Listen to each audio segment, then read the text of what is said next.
Somalilan ayaa qaaday tallaabo culus oo ka dhan ah xiisada ka tagan gobolka Sanaag iyo dhaqdhaqaaqyada cusub ee ka soo kordhay oo ka imaanaya dhinaca maamulada Puntland iyo Waqooyi Bari xilli halkaasi ay horey ugu taagneed xiisad u dhexaysa dadka deegaanka iyo maleeshiyaad ka soo jeeda dhinaca Somalilan. Waxaan kula wadaagi doonaa wararkii ugu dambeeyey xiisada halkaasi ka taagan iyo sidoo kale dowladda federaalka Soomaaliya ah oo markii ugu horreysay si cad u sheegtay in ciidamadeeda ku sugan deegaanada dowlad goboleedka Puntland ay door weyn ka qaateen gulihii laga gaaray howlgalkii calmiskaade ee dhegta dhiig loogu daray farxadkii maleeshiyaadka kooxda Daacish sida uu xaqiijiyey wasiirka wasaaradda gaashaandhigga dowladda federaalka Soomaaliya Axmed Macalin Fiqi oo warbaahinta la hadlay isla markaana sheegay in ciidamada dowladda federaalka Soomaaliya ee ku sugan deegaanada Puntland ay guulo waaweyn ka soo hooyeen howlgalkii calmiskaad qayb weynna ka qaateen sugidda amniga. Haddaba maxaa ka jira hadalka wasiirka? Aragtidaada qaybta faallada nagula wadaag sida aad u aragto. Soo dhawow daawade muuqaalka like saar, ha hilmaamin inaad nagu soo biirto calaamada subscribe-kana aad noo taawato oo aad ku mid noqoto saaxiibada ku xiran Kaalmoy Media. Wahagaag sida la socotaan muddooyinkii la soo dhaafay waxaa xiisad xooggan oo dhinaca markaasi dagaalka ay ka taagneed gobolka Sanaag taasoo u dhexaysay ciidamada difaaca deegaanka ee xaq u dirirka iyo sidoo kale maleeshiyaad ka soo jeeda dhinaca Somaliland oo taageero ka helaya ciidamada maamulka gooniyo goosadka ah ee Somaliland iyadoo ay taagan tahay xiisada dagaal ee u dhexaysa dadka deegaanka iyo sidoo kale ciidamada maamulka Somaliland iyo maleeshiyaadka ay taageerayaan ayaa maalmihii ugu dambeeyay waxaa isa soo tarayay dhaqdhaqaaqyada xooggan ee ka imaanaya dhinaca maamulada Puntland iyo sidoo kale Somaliland. Maamulka Puntland ayaa dhaqdhaqaaqyo culus waxa uu ka bilaabay deegaano ka tirsan gobolka Sanaag waxaana ciidamadii ugu badnaa ee maamulka Puntland muddo kadib loo dhaqaajiyey dhinaca deegaanada gobolka Sanaag sida Badhan, Laasqoray iyo deegaano kale oo dhowr oo ay ka mid tahay degmada Hinglool. Maamulka Puntland ayaa dhaqdhaqaaqan uu bilaabay ee ciidamada tirada badan ugu dirayo gobolka Sanaag waxa uu ku soo aadayaa kadib markii Somaliland dhowaan ay barta Google-ka u gudbisay qariirada ama maabka maamulka Somaliland uu sheegto taasoo qayb ka mid ah deegaanada Puntland ay markaasi ku darsatay ama maamulka Somaliland uu sheegtay barta Google-kana ugu diiwaangeliyey. Maamulka Puntland oo isagu markaasi goorshii horreysayba heshiis nabadgelyo ah la galay maamulka Somaliland ayaa hadda u muuqda in gebi ahaanba heshiiskaasi uu ah mid lagu dhagriyey maamulka Puntland waxaana Puntland ay qaaday tallaabooyin culus oo ay kaga hortagayso damaca iyo isku dayga maamulka Somaliland ee ku aadan isballaarinta deegaanada dowlad goboleedka Puntland ee gobolka Sool iyo sidoo kale gobolada Bari iyo Nugaal. Qariirada cusub ee Somaliland loo diiwaangeliyey barta Google-ka ee xogteeda la wadaagtay ayaa waxaa markaasi ka soo muuqanaya deegaano ka tirsan gobolka Bari iyo qayb ka mid ah magaalada Boosaaso. Sidoo kale waxaa markaasi qariiradan ay dul tagaysaa magaalada Garowe ee xarunta maamulka Puntland. Maamulka Waqooyi Bari Soomaaliya oo gebi ahaanba dhulkiisa ee Somaliland sheegatay iyo Puntland oo qaybo ka mid ah deegaanadeeda gobolada Bari iyo Nugaal ay Somaliland ku darsatay waxa ay ka muujiyeen cara aad u xoogan. Maamulka Puntland ayaa muddo kadib markii ugu horreysay waxa uu ciidamadii ugu badnaa u dhaqaajiyey dhinaca gobolka Sanaag. Maamulka Puntland markii ciidamada uu dhaqaajiyey dhinaca gobolka Sanaag Somaliland dhankeeda waxa ay bilowday dhaqdhaqaaqyo culus oo ciidan oo aad u xoogan iyada oo ciidamo iyo sidoo kale hub culus u soo daabushay dhinaca magaalada Cerigabo ee xarunta gobolka Sanaag si ay markaasi uga hortagaan dhaqdhaqaaqyada maamulka Puntland oo halkaasi ka bilaabay iyo sidoo kale in markaasi dadka deegaanka maamulka Puntland iyo Waqooyi Bari oo midoobay Somaliland ay khatar weyn ku yihiin joogitaankeeda gobolka iyo damaceeda ku aadan isballaarinta xayndaabka xuduud beenaadka maamulka gooni goosadka ah ee Somaliland uu sheeganayo. Maamulka Puntland mas'uuliyiin kala duwan oo dhinaca ammaanka oo aynu la xiriirnay waxay noo xaqiijiyeen in ciidamadooda heegan buuxa la geliyey isla markaana aysan jirin cid ay duulaan ku yihiin laakiin ciidamada maamulka Puntland mar walba ay diyaar u yihiin ilaalinta iyo sidoo kale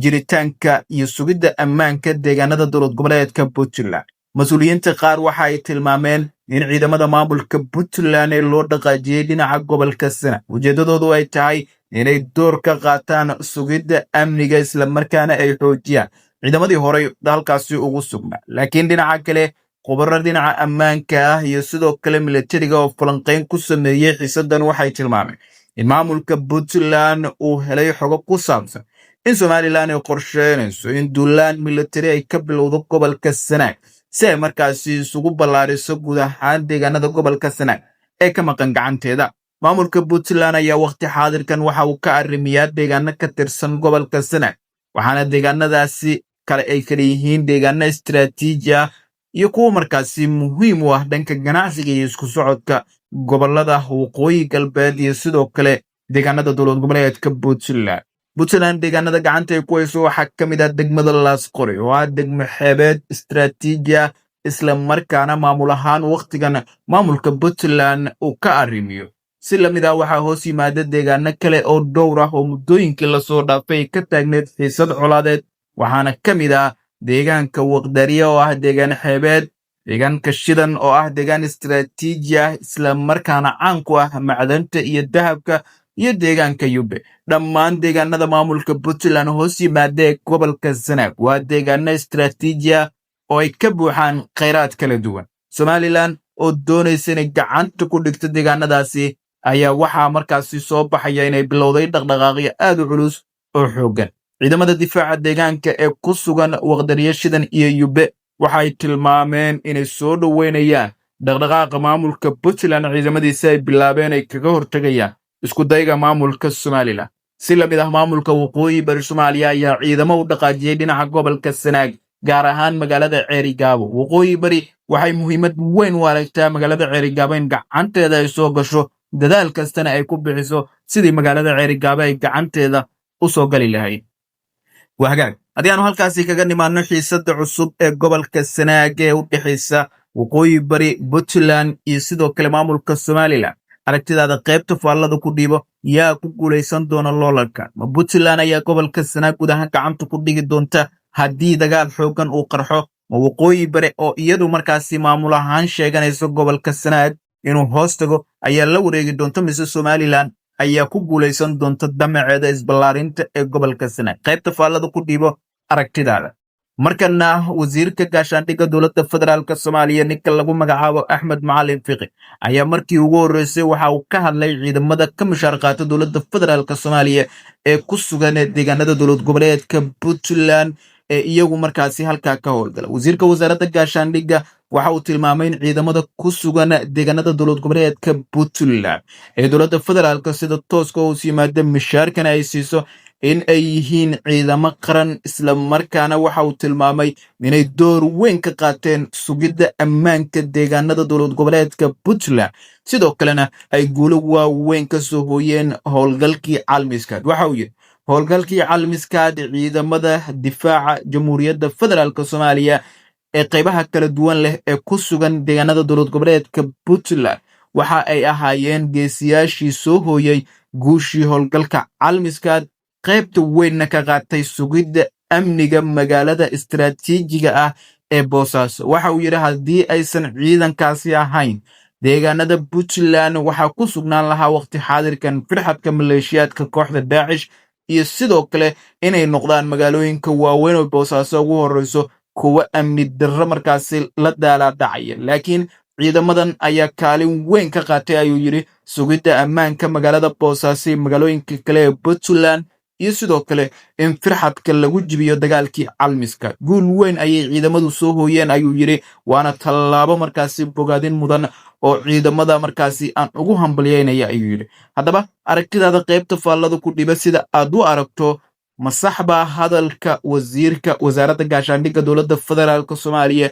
ee ku aadan in ciidamada xoogga dalka ee ku sugan deegaanada Puntland ay iyagu yihiin kuwa guusha ka soo hooyay howlgalkii Calmiskaad, sugitaanka amniga magaalooyinka Boosaaso, Gaalkacyo, Garowe iyo deegaanada kale ee Puntlandna kaalinta weyn ka qaatay? Mise wasiirka waxa uu xaqirayaa waxqabadka ciidamada difaaca dowladda Puntland walow la og yahay in ciidamada halkaasi ku sugan ee dowladda federaalka ka mushaar qaata waqti xaadirkan aysan wax door ah ku lahayn howlgallada ka soconaya deegaanada dowlad goboleedka Puntland? Aragtidaada qaybta faallada ku dhibo sida aad u aragto hadalka wasiirka. Ma sax baa mise waa hadal been abuur ah oo uu markaasi ku sumcad dilayo ciidamada difaaca dowladda Puntland? wasaaradda gaashaandhiggu way hambalyeynaysaa horta cadow Soomaaliyeed meel kasta oo lagula dirirayo kooxahan khawaarijta daacish iyo al-shabaab leh iyo cid kastoo la dirirta waan hambalyeynaa hambalye mudan yihiin waxay mudan yihiin garab istaag waxay mudan yihiin inaan la siyaasadayn annagu haddaan wasaaradda gaashaandhigga nahay marnaba siyaasad lagama dhex raadin karo kama dhex raadinayno cadow Soomaaliyeed oo lala dirirayo cadow Soomaaliyeed meesha lagu naafeeyo waa cadow dhibaato ummadda ka hartay waa mararka qaarkood waxaan aragnaa kuwa mas'uuliyiin sheeganaya oo al-shabaab magaalo qabsatay buunbuuninayo ku farxaya oo maaragtay ay kala weyn tahay wixii u weynaa oo ciidankii qaranka la dhibaateeyay oo al-shabaab baa kor noqotay oo tuulo qabsatay ama magaalo yar qabsatay ee la weyntaan aragnaa waxaan dhihi karnaa maangaabnimo hadday jirto tii u weynayd waa sababtoo taa waxaas kale wax la siyaasadayn kara maaha wiilka askariga qaranka Soomaaliya uma diriraya qabiil uma diriraya meel gaar ah waa askari tuutaha u xirtay sharafta dalka inuu difaaco cadowna ka difaaco maalinkii xaaladisi ka noqoto inaad buunbuunisid cadowgii haddana aad jeclaatay adigu cadowgaas haddii aad seeshaan inaad ka guulaysatid runtii maangaabnimatii u weyneed waaye waan ku arkay dad mas'uuliyiina qaarkood mas'uuliyiin sheeganaya oo ay la weyn tahay kuwa kale waxaan aragnay markay ciidanku guula gaaraan naxaya oo u arkay xasan Sheekh inuu guulaystay koox gaar inay guulaysatay ka naxayo maanta ka jecel in dhulkaan oo dhan al-shabaab ay qabsadaan kuwa mas'uuliyad u socda oo madashaan calaacalku ugu weyn tahay oo meeshaan fadhida Jazeera area guryahan degan kuwan degan kooxdan waxaan dhihi karnaa mararka qaarkood waaba dad doqomaaba caqli badan oo ku jirin yacni in maantay ciidankeena la jabiyo shabaab guulaysto si xasan sheekh loo eedeeyo madaxweynaha ama xukuumaddiisa loo eedeeyo ayay ka jecel yihiin in ciidanka xoog dalku intay guulaystaan dhul la qabsado cadawgaas al-shabaab laga durjiyo taas waxaa ka sii daran in qofkaasi bari mas'uuliyad rabo oo rabo ciidankan inuu xukumo waa midda ka sii daran waayadan afka ku dhagay ayaan dhaweyto